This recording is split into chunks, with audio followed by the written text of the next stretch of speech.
Whenever you're ready.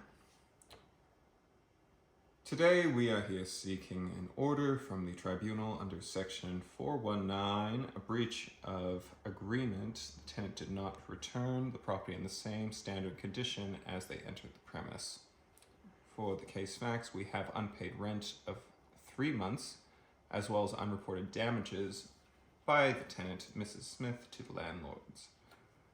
The evidence supporting this claim is the exit and entry reports, as well as photographic evidence showing that the lessor has breached the tenant agreement, as well as rental ledgers that have been unpaid. For the subdivision of 2 standards of the premise, 25 lesser obligations of section 185, the lessor must ensure that the premises are clean, which they were not. Currently on the premise, when the landlords came back, they had to remove rubbish from the backyard, paid and removed by them out of pocket, as well as getting cleaners in for the kitchen. The ovens had built up grease, there was dust buildup, and unhinged taps. For the bathrooms, cracked tiles in mold and shower, as well as the laundry, dry detergent over the benches. These were not the conditions that they had first left it in once the lessor, Mrs. Smith, had begun renting the premise.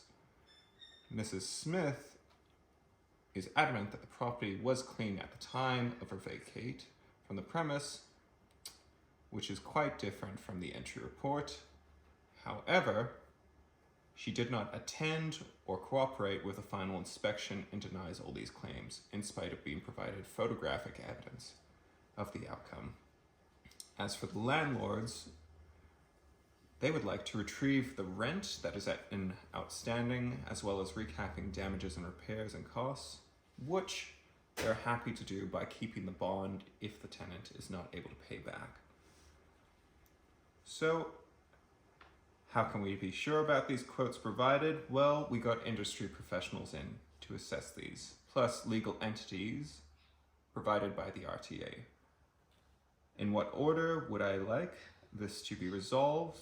Well, we would like that Mrs. Smith pay her outstanding costs, as well as damages and compensations for the landlords, to retrieve the outstanding rent and compensations for all lessors breaching in accordance of section 185, the lesser obligations in form 18A, that the premise will be clean and retrieved in the same condition as it was bestowed upon the renter.